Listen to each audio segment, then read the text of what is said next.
Hi, അപ്പോൾ എല്ലാവർക്കും നമ്മുടെ പ്ലൂട്ടോയുടെ പുതിയൊരു ക്ലാസ്സിലേക്ക് സ്വാഗതം. അപ്പോൾ നമ്മൾ നോക്കുന്നത് കേരള ദേവസ്വം ബോർഡിൻ്റെ സ്പെഷ്യൽ ടോപ്പിക്കിൻ്റെ ക്ലാസ്സാണ്. അപ്പോൾ നമ്മൾ ടൈമുകളെ എന്ത് ചെയ്യാം, നമുക്ക് നമ്മുടെ ചോദ്യങ്ങളിലേക്ക് പോവാം. അപ്പോൾ ഒന്നാമത്തെ ചോദ്യമാണ്, ശ്രീ പത്മനാഭസ്വാമി ക്ഷേത്രത്തിലെ വിഗ്രഹം പൊതിഞ്ഞിരിക്കുന്നത് എന്തുകൊണ്ടാണ്? അത് കടൂർ ശർക്കര യോഗം കൊണ്ടാണ്. അപ്പോൾ ശ്രീ പത്മനാഭ സ്വാമി ക്ഷേത്രത്തിലെ വിഗ്രഹം പൊതിഞ്ഞിരിക്കുന്നത്, അതായത് കവർ ചെയ്തിരിക്കുന്നത് എന്തുകൊണ്ടാണ്? കടൂർ ശർക്കര യോഗം കൊണ്ടാണ് പൊതിഞ്ഞിരിക്കുന്നത്. ഒന്നുകൂടി പറയാം, ശ്രീ പത്മനാഭ സ്വാമി ക്ഷേത്രത്തിലെ വിഗ്രഹം പൊതിഞ്ഞിരിക്കുന്നത് എന്തുകൊണ്ടാണ്? കടൂർ ശർക്കര യോഗം കൊണ്ടാണ്. അടുത്ത ചോദ്യം, ഇന്ത്യയിലെ ഏറ്റവും അധികം വരുമാനമുള്ള ക്ഷേത്രം എല്ലാവർക്കും അറിയാം, അത് ഏതാണ്? തിരുപ്പതി ക്ഷേത്രമാണ്. അപ്പോൾ നമ്മുടെ ഇന്ത്യയിൽ ഏറ്റവും അധികം വരുമാനമുള്ള ക്ഷേത്രം ഏത് ക്ഷേത്രമാണ്? അത് തിരുപ്പതി ക്ഷേത്രമാണ്. ഒന്നുകൂടി പറയാം, ഇന്ത്യയിൽ ഏറ്റവും അധികം വരുമാനമുള്ള ക്ഷേത്രം ഏത് ക്ഷേത്രമാണ്? അത് തിരുപ്പതി ക്ഷേത്രമാണ്.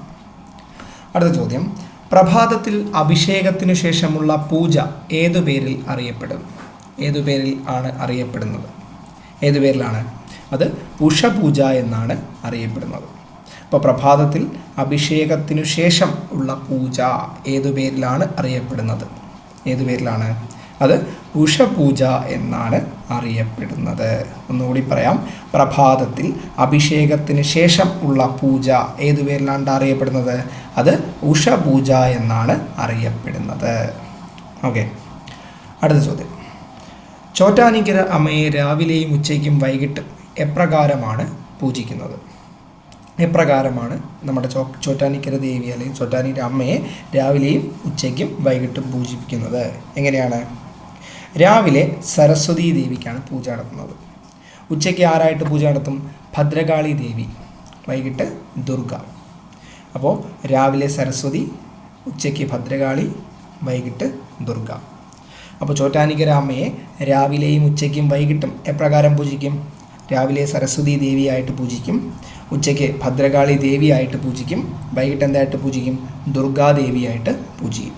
അപ്പോൾ ചോറ്റാനിക്കര അമ്മയെ രാവിലെ സരസ്വതി ദേവിയായിട്ടും ഉച്ചയ്ക്ക് ഭദ്രകാളിയായിട്ടും വൈകിട്ട് ദുർഗയായിട്ടുമാണ് പൂജിക്കുന്നത്. മനസ്സിലായെന്ന് വിചാരിക്കുന്നു. അടുത്ത ചോദ്യം, ഷിർദി സായി ക്ഷേത്രം എവിടെ സ്ഥിതി ചെയ്യുന്നു? അത് ഷിർദിയിലാണ്. പൂനെയിലെ, മഹാരാഷ്ട്രയിലെ പൂനെയിലെ ഷിർദിയിലാണ് ഷിർദി സായി ക്ഷേത്രം സ്ഥിതി ചെയ്യുന്നത്. അപ്പോൾ ഷിർദി സായി ക്ഷേത്രം എവിടെ സ്ഥിതി ചെയ്യുന്നു? അത് ഷിർദിയിലാണ്. ഷിർദി എവിടെയാണ്? പൂനെയിലാണ്. പൂനെ എവിടെയാണ്? അത് മഹാരാഷ്ട്രയാണ്. അപ്പോൾ ഷിർദി സായി ക്ഷേത്രം എവിടെ സ്ഥിതി ചെയ്യുന്നു? അത് മഹാരാഷ്ട്രയിലെ പൂനെയിലാണ് സ്ഥിതി ചെയ്യുന്നത്. അടുത്ത ചോദ്യം, തിരുവാഭരണ ഘോഷയാത്ര പുറപ്പെടുന്നത് ഏത് അമ്പലത്തിൽ നിന്നാണ്? ന്യൂസ് കാണുന്നവർക്കറിയാം എവിടെ നിന്നാണ്? പന്തളം വലിയ കോയിക്കൽ ക്ഷേത്രത്തിൽ നിന്നാണ് തിരുവാഭരണ ഘോഷയാത്ര. എങ്ങോട്ടേക്കാണ്? നമ്മുടെ ശബരിമലയ്ക്കാണ് പോകുന്നത്. ശബരിമലയിലേക്ക് തിരുവാഭരണ ഘോഷയാത്ര പുറപ്പെടുന്നത് ഏതമ്പലത്തിൽ നിന്നാണ്? പന്തളം വലിയ കോയിക്കൽ ക്ഷേത്രത്തിൽ നിന്നാണ്. ഒന്നുകൂടി പറയാം, തിരുവാഭരണ ഘോഷയാത്ര പുറപ്പെടുന്നത് എവിടെ നിന്നാണ്ടാ? പന്തളം വലിയ കോയിക്കൽ ക്ഷേത്രത്തിൽ നിന്നാണ്. ഒന്നുകൂടി പറയാം, തിരുവാഭരണ ഘോഷയാത്ര പുറപ്പെടുന്നത് ഏത് അമ്പലത്തിൽ നിന്നാണ്? പന്തളം വലിയ കോയിക്കൽ ക്ഷേത്രത്തിൽ നിന്നാണ്. അടുത്ത ചോദ്യം, ലോകത്തിലെ ഏറ്റവും വലിയ ക്ഷേത്രം ഏത് ക്ഷേത്രമാണ്? അത് അങ്കോർ വത് ക്ഷേത്രമാണ്. എവിടെയാണത്? അത് കംബോഡിയയിലാണ്. അപ്പോൾ ലോകത്തിലെ ഏറ്റവും വലിയ ക്ഷേത്രം ഏത് ക്ഷേത്രമാണെന്ന് വെച്ച് ഏതാണ്ടാ? അത് അങ്കോർ വത് ക്ഷേത്രമാണ്. അപ്പോൾ ലോകത്തിലെ ഏറ്റവും വലിയ ക്ഷേത്രം ഏതാണ്? അത് അങ്കോർ വത് ക്ഷേത്രമാണ്. എവിടെയാണതുള്ളത്? അത് കംബോഡിയയിലാണ്. ഒന്നുകൂടി പറയാം, ലോകത്തിലെ ഏറ്റവും വലിയ ക്ഷേത്രം ഏത് ക്ഷേത്രമാണ്? അത് അങ്കോർ വത് ക്ഷേത്രമാണ്. എവിടെ സ്ഥിതി ചെയ്യുന്നു? അത് കംബോഡിയയിൽ സ്ഥിതി ചെയ്യുന്നു. അടുത്ത ചോദ്യം, ക്ഷേത്രപ്രതിഷ്ഠയ്ക്ക് എത്ര തരം പ്രതിമകൾ ഉപയോഗിക്കുന്നു? 8 തരം പ്രതിമകൾ ഉപയോഗിക്കുന്നു. അപ്പോൾ ക്ഷേത്രപ്രതിഷ്ഠയ്ക്ക് എത്ര തരം പ്രതിമകളാണ് ഉപയോഗിക്കുന്നത്? എത്ര തരമാണ്? 8 തരം പ്രതിമകളാണ് ക്ഷേത്രപ്രതിഷ്ഠയ്ക്ക് ഉപയോഗിക്കുന്നത്. ഒന്നുകൂടി പറയാം, ക്ഷേത്രപ്രതിഷ്ഠയ്ക്ക് എത്ര തരം പ്രതിമകൾ ഉപയോഗിക്കുന്നു? 8 തരം പ്രതിമകളാണ് ഉപയോഗിക്കുന്നത്. നമ്മുടെ 8ാമത്തെ ചോദ്യത്തിൻ്റെ 8ാമത്തെ ഉത്തരം എത്രയാണ്? 8 തരം എന്നാണ്. അപ്പോൾ ക്ഷേത്രപ്രതിഷ്ഠയ്ക്ക് എത്ര തരം പ്രതിമകൾ ഉപയോഗിക്കുന്നു എന്ന ചോദ്യം ചോദിച്ചു കഴിഞ്ഞാൽ എത്ര തരം പ്രതിമകളാണ്? 8 തരം പ്രതിമകളാണ് ഉപയോഗിക്കുന്നത്.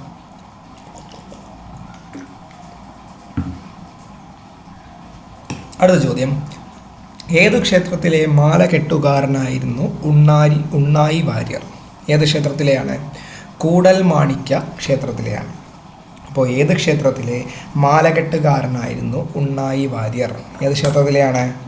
കൂടൽമാണിക്യ ക്ഷേത്രത്തിലെ മാലകെട്ടുകാരനായിരുന്നു ആര്? ഉണ്ണായി വാര്യർ. അപ്പോൾ ഉണ്ണായി വാര്യർ ഏത് ക്ഷേത്രത്തിലെ മാലകെട്ടുകാരനായിരുന്നു? കൂടൽമാണിക്യ ക്ഷേത്രത്തിലെ മാലകെട്ടുകാരനായിരുന്നു. അടുത്ത ചോദ്യം, വാവ് കഴിഞ്ഞ് വരുന്ന 11ാം ദിവസത്തിന് പറയുന്ന പേരെന്ത്? അതാണ് നമ്മൾ ഏകാദശി എന്ന് പറയുന്നത്. അപ്പോൾ വാവ് കഴിഞ്ഞ് വരുന്ന 11ാം ദിവസത്തിന് പറയുന്ന പേരെന്താണ്? ഏകാദശി എന്നാണ് നമ്മൾ പറയുന്നത്. ഒന്നുകൂടി പറയാം, വാവ് കഴിഞ്ഞ് വരുന്ന 11ാമത്തെ ദിവസത്തിന് പറയുന്ന പേരെന്ത്? എന്ത് പേരാണ്? ഏകാദശി എന്നാണ് നമ്മൾ പറയുന്നത്. അടുത്ത ചോദ്യം, രേവതി പട്ടത്താനം നടന്നിരുന്ന ക്ഷേത്രം ഏത് ക്ഷേത്രമാണ്? അത് തളി ക്ഷേത്രമാണ്. അപ്പോൾ രേവതി പട്ടത്താനം നടന്നിരുന്ന ക്ഷേത്രം ഏത് ക്ഷേത്രമാണ്? അത് തളി ക്ഷേത്രമാണ്. ഒന്നും കൂടി പറയാം, രേവതി പട്ടത്താനം നടന്നിരുന്ന ക്ഷേത്രം ഏത് ക്ഷേത്രമാണ്? അത് തളി ക്ഷേത്രമാണ്. അപ്പോൾ തളി ക്ഷേത്രത്തിലാണ് എന്ത് ചെയ്തത്? രേവതി പട്ടത്താനം നടന്നത്. അടുത്ത ചോദ്യം, ആറന്മുള ക്ഷേത്രം ഏത് ജില്ലയിലാണ്? എവിടെയാണ്? എല്ലാവർക്കും അറിയാം, അത് പത്തനംതിട്ട ജില്ലയിലാണ്. അപ്പോൾ ആറന്മുള ക്ഷേത്രം ഏത് ജില്ലയിലാണ്? അത് പത്തനംതിട്ട ജില്ലയിലാണ്. ഒന്നുകൂടി, ആറന്മുള ക്ഷേത്രം ഏത് ജില്ലയിലാണ്? അത് പത്തനംതിട്ട ജില്ലയിലാണ്. അടുത്ത ചോദ്യം, സീത ആരുടെ പുനർജന്മമാണെന്നാണ് കരുതപ്പെടുന്നത്? ആരുടെയാണ്? ദേവകിയുടെ പുനർജന്മമാണെന്നാണ് കരുതുന്നത്. അപ്പോൾ സീത ആരുടെ പുനർജന്മമാണെന്ന് കരുതുന്നു? ദേവകിയുടെ പുനർജന്മമാണെന്ന് കരുതപ്പെടുന്നു. അപ്പോൾ സീത ആരുടെ പുനർജന്മമാണെന്നാണ് കരുതപ്പെടുന്നത്? ആരുടേതാണ്? ദേവവതിയുടെ പുനർജന്മമാണെന്നാണ് കരുതപ്പെടുന്നത്. ഒന്നുകൂടി പറയാം, സീത ആരുടെ പുനർജന്മമാണെന്ന് കരുതപ്പെടുന്നു? ആരുടേതാണ്? ദേവവതിയുടെ.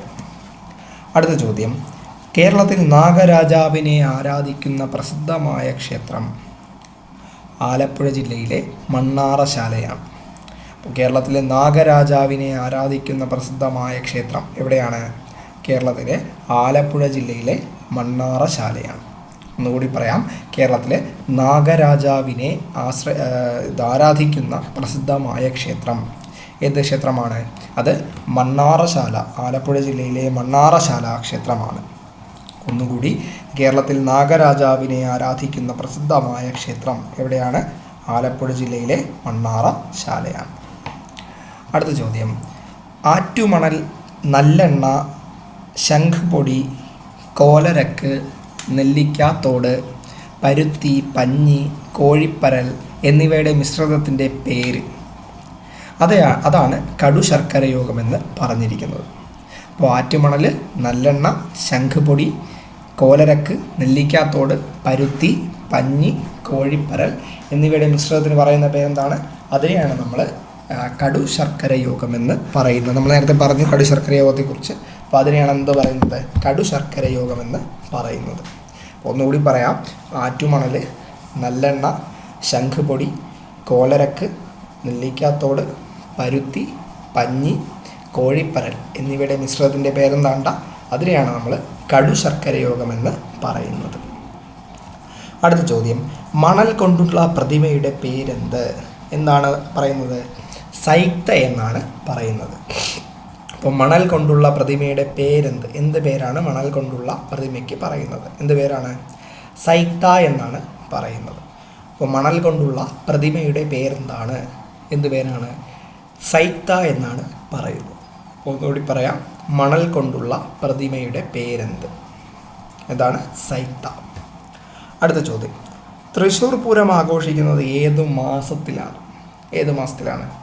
അത് മേടമാസത്തിലാണ് തൃശ്ശൂർ പൂരം ആഘോഷിക്കുന്നത്? അപ്പോൾ തൃശ്ശൂർ പൂരം ആഘോഷിക്കുന്നത് ഏതു മാസത്തിൽ? മേടമാസത്തിലാണ് തൃശ്ശൂർ പൂരം ആഘോഷിക്കുന്നത്. ഒന്നുകൂടി പറയാം, തൃശ്ശൂർ പൂരം ആഘോഷിക്കുന്നത് ഏതു മാസത്തിലാണ്? മേടമാസത്തിലാണ് തൃശ്ശൂർ പൂരം ആഘോഷിക്കുന്നത്. ഒന്നുകൂടി പറയുകയാണ്, തൃശ്ശൂർ പൂരം ആഘോഷിക്കുന്നത് ഏതു മാസത്തിലാണ്? മേടമാസത്തിലാണ് തൃശ്ശൂർ പൂരം ആഘോഷിക്കുന്നത്. ഏത് മാസത്തിലാണ്? മേടമാസത്തിലാണ് തൃശ്ശൂർ പൂരം ആഘോഷിക്കുന്നത്. അടുത്ത ചോദ്യം, ശ്രീബലി സമയത്ത് ക്ഷേത്രങ്ങളിൽ ഉപയോഗിക്കുന്ന വാദ്യം എന്താണ്? വീക്ക് ചെണ്ടയാണ്. അപ്പോൾ ശ്രീബലി സമയത്ത് ക്ഷേത്രങ്ങളിൽ ഉപയോഗിക്കുന്ന വാദ്യം ഏതാണ്? അത് വീക്ക് ചെണ്ടയാണ്. അപ്പോൾ ശ്രീബലി സമയത്ത് ക്ഷേത്രങ്ങളിൽ ഉപയോഗിക്കുന്ന വാദ്യം ഏതാണ്? വീക്ക് ചെണ്ടയാണ്. അപ്പോൾ ശ്രീബലി സമയത്ത് ക്ഷേത്രങ്ങളിൽ ഉപയോഗിക്കുന്ന വാദ്യം ഏതാണ്? അത് വീക്ക് ചെണ്ടയാണ്. അപ്പോൾ ചെണ്ടയിലെ കാര്യങ്ങളൊക്കെ അറിയാമല്ലോ. നമ്മുടെ 2 കോലിട്ട് കൊട്ടുമ്പോൾ അതെന്താവും? അത് അസുരവാദ്യമാവും. അപ്പോഴാണ് നമ്മുടെ അസുരവാദ്യം എന്ന് ചെണ്ടയെ പറയുന്നത്. 2 കോലിട്ട് കൊട്ടുമ്പോൾ എന്ത് ചെയ്യും? അത് അസുരവാദ്യമാവും. അപ്പോൾ അസുരവാദ്യമാണ് എന്ത്? നമ്മൾ ചെണ്ട അസുരവാദ്യം എന്ന് പറയുന്നത്. മനസ്സിലായല്ലോ. അപ്പോൾ ശ്രീബലി സമയത്ത് ക്ഷേത്രങ്ങളിൽ ഉപയോഗിക്കുന്ന വാദ്യം ഏതാണ്? അത് വീക്ക് ചെണ്ടയാണ്. അടുത്ത ചോദ്യം, മരം കൊണ്ടുള്ള വിഗ്രഹങ്ങളെ എന്തെന്ന് വിളിക്കുന്നു? നമ്മൾ പറഞ്ഞതാണ്, ഓർമ്മയുള്ളവർ പറയുക. എന്താണ്? ദാരു വിഗ്രഹങ്ങൾ എന്നാണ് പറയുന്നത്. അപ്പോൾ മരം കൊണ്ടുള്ള വിഗ്രഹങ്ങളെ എന്തെന്ന് നമ്മൾ വിളിക്കുന്നു? ദാരു വിഗ്രഹങ്ങളെന്ന് വിളിക്കുന്നു. അപ്പോൾ മരം കൊണ്ടുള്ള വിഗ്രഹങ്ങളെ നമ്മൾ എന്തെന്ന് വിളിക്കുന്നു? ദാരു വിഗ്രഹങ്ങളെന്ന് വിളിക്കുന്നു. അപ്പോൾ മരം കൊണ്ടുള്ള വിഗ്രഹങ്ങളെ നമ്മൾ എന്തെന്ന് വിളിക്കുന്നു? ദാരു വിഗ്രഹങ്ങളെന്ന് വിളിക്കുന്നു. അടുത്ത ചോദ്യമാണ്, അയ്യപ്പൻ്റെ മാതാപിതാക്കൾ ആരെല്ലാമാണ്? മോഹിനി രൂപിയായ വിഷ്ണുവും പരമശിവനുമാണ്. അപ്പോൾ അയ്യപ്പൻ്റെ മാതാപിതാക്കൾ ആരെല്ലാമാണ്? മോഹിനി രൂപിയായ വിഷ്ണുവും പരമശിവനുമാണ്. അപ്പോൾ ഒന്നുകൂടി പറയാം, അയ്യപ്പൻ്റെ മാതാപിതാക്കൾ ആരെല്ലാമാണ്? മോഹിനി രൂപിയായ വിഷ്ണുവും പരമശിവനുമാണ്. ലാസ്റ്റ് ആൻഡ് ഫൈനൽ, അയ്യപ്പൻ്റെ മാതാപിതാക്കൾ ആരെല്ലാമാണ്? മോഹിനി രൂപിയായ വിഷ്ണുവും പിന്നെ ആരാണ്? പരമശിവനുമാണ്. അടുത്ത ചോദ്യം, വൈക്കം ക്ഷേത്രത്തിലെ ഉത്സവം ഏത് പേരിൽ അറിയപ്പെടുന്നു? വൈക്കത്തഷ്ടമിയാണ്. പാടില്ല തന്നെ, വൈക്കത്തഷ്ടമി നാളിൽ ആ ഒരു പാട്ടുണ്ടല്ലോ. അപ്പോൾ വൈക്കം ക്ഷേത്രത്തിലെ ഉത്സവം ഏത് പേരിൽ അറിയപ്പെടുന്നു? വൈക്കത്തഷ്ടമി എന്ന് അറിയപ്പെടുന്നു. ഒന്നുകൂടി, വൈക്കം ക്ഷേത്രത്തിലെ ഉത്സവം ഏത് പേരിൽ അറിയപ്പെടുന്നു? വൈക്കത്തഷ്ടമി എന്ന പേരിൽ അറിയപ്പെടുന്നു. അടുത്ത ചോദ്യം, മകരവിളക്ക് എന്നാണ്? മകരം 1-നാണ് മകരവിളക്ക് ആഘോഷിക്കുന്നത്. അപ്പോൾ മകരവിളക്ക് എന്നാണ്? മകരം 1-നാണ്. എല്ലാവർക്കും അറിയാം മകരവിളക്ക് എന്നാണ്? മകരം 1-നാണ്. അടുത്ത ചോദ്യം, കേരളത്തിലെ ഏറ്റവും വലിയ കൂത്തമ്പലമുള്ള ക്ഷേത്രം ഏത് ക്ഷേത്രമാണ്? തൃശ്ശൂരിലെ വടക്കുംനാഥ ക്ഷേത്രമാണ്. ഇപ്പോൾ കേരളത്തിലെ ഏറ്റവും വലിയ കൂത്തമ്പലമുള്ള ക്ഷേത്രം ഏത് ക്ഷേത്രമാണ്? അത് തൃശ്ശൂരിലെ വടക്കുംനാഥ ക്ഷേത്രമാണ്. അപ്പോൾ കേരളത്തിലെ ഏറ്റവും വലിയ കൂത്തമ്പലമുള്ള ക്ഷേത്രം ഏതാണ്? തൃശ്ശൂരിലെ വടക്കുംനാഥ ക്ഷേത്രമാണ്. അടുത്ത ചോദ്യം, തിരുവിതാംകൂർ ദേവസ്വം ബോർഡിന് കീഴിലുള്ള ഏറ്റവും പ്രശസ്തമായ ക്ഷേത്രം? അത് ശബരിമല അയ്യപ്പ ക്ഷേത്രമാണ്. ഏറ്റവും പ്രശസ്തമാണ്, പത്തനംതിട്ട ജില്ലയിലുമാണ്. ഇപ്പോൾ തിരുവിതാംകൂർ ദേവസ്വം ബോർഡിന് കീഴിലുള്ള ഏറ്റവും പ്രശസ്തമായ ക്ഷേത്രം ഏത് ക്ഷേത്രമാണ്? അത് ശബരിമല അയ്യപ്പ ക്ഷേത്രമാണ്. അപ്പോൾ ഒന്നുകൂടി, തിരുവിതാംകൂർ ദേവസ്വം ബോർഡിന് കീഴിലുള്ള ഏറ്റവും പ്രശസ്തമായ ക്ഷേത്രം ഏത് ക്ഷേത്രമാണ്?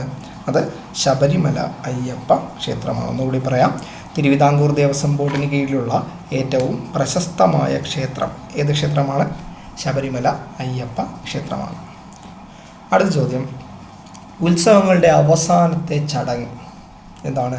അത് ആറാട്ടാണ്. ഉത്സവങ്ങളുടെ അവസാനത്തെ ചടങ്ങ് എന്താണ്? അവസാനത്തെ ചടങ്ങ് അത് ആറാട്ടാണ്. ആറാട്ടോടുകൂടി എന്ത് ചെയ്യും? ഉത്സവം അവസാനിക്കും. അപ്പോൾ ഉത്സവങ്ങളുടെ അവസാനത്തെ ചടങ്ങ് എന്താണ്ടാ? അത് ആറാട്ടാണ്. അടുത്ത ചോദ്യം, ക്ഷേത്രങ്ങളിൽ ഓരോ പൂജയ്ക്ക് ശേഷവും ക്ഷേത്രത്തിനു ചുറ്റും എഴുന്നള്ളിച്ച് വലിയ ബലിക്കലിനു സമീപം ബലിവട്ടത്തിൽ പ്രതിഷ്ഠിച്ചിട്ടുള്ള ദേവന്മാരെ ഉദ്ദേശിച്ച് ബലി നൽകുന്ന കർമ്മത്തിന് പറയുന്ന പേര് എന്താണ്? ആ പേര് അത് ശ്രീബലി എന്നാണ് അറിയപ്പെടുന്നത്.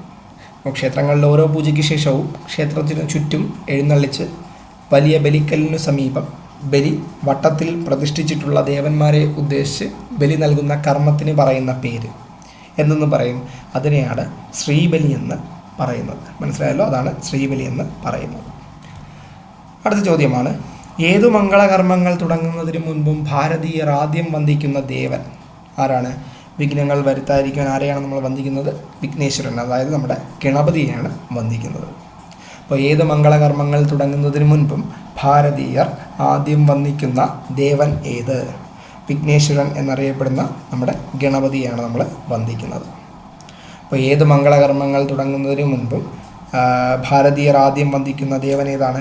നമ്മുടെ ഗണപതിയാണ്.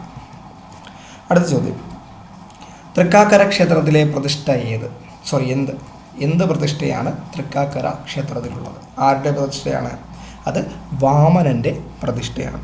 ഇപ്പോൾ തൃക്കാക്കര ക്ഷേത്രത്തിലെ പ്രതിഷ്ഠ ആരാണ്? അത് വാമനനാണ്. അപ്പോൾ തൃക്കാക്കര ക്ഷേത്രത്തിലെ പ്രതിഷ്ഠ എന്ത് പ്രതിഷ്ഠയാണുള്ളത്? അത് വാമനൻ്റെ പ്രതിഷ്ഠയാണ് ഉള്ളത്. അപ്പോൾ തൃക്കാക്കര ക്ഷേത്രത്തിലെ പ്രതിഷ്ഠ എന്ത് പ്രതിഷ്ഠയാണ്? അത് വാമന പ്രതിഷ്ഠയാണ് തൃക്കാക്കര ക്ഷേത്രത്തിൽ ഉള്ളത്. അടുത്ത ചോദ്യം, ധ്വജത്തിന് താഴെ പ്രതിഷ്ഠിക്കുന്നത് എന്താണ് ധ്വജത്തിന് താഴെ പ്രതിഷ്ഠിക്കുന്നത്? എന്താണ്? അഷ്ടദിക്പാലകന്മാരെയാണ് പ്രതിഷ്ഠിക്കുന്നത്. അപ്പോൾ ധ്വജത്തിന് താഴെ പ്രതിഷ്ഠിക്കുന്നത് എന്താണ്?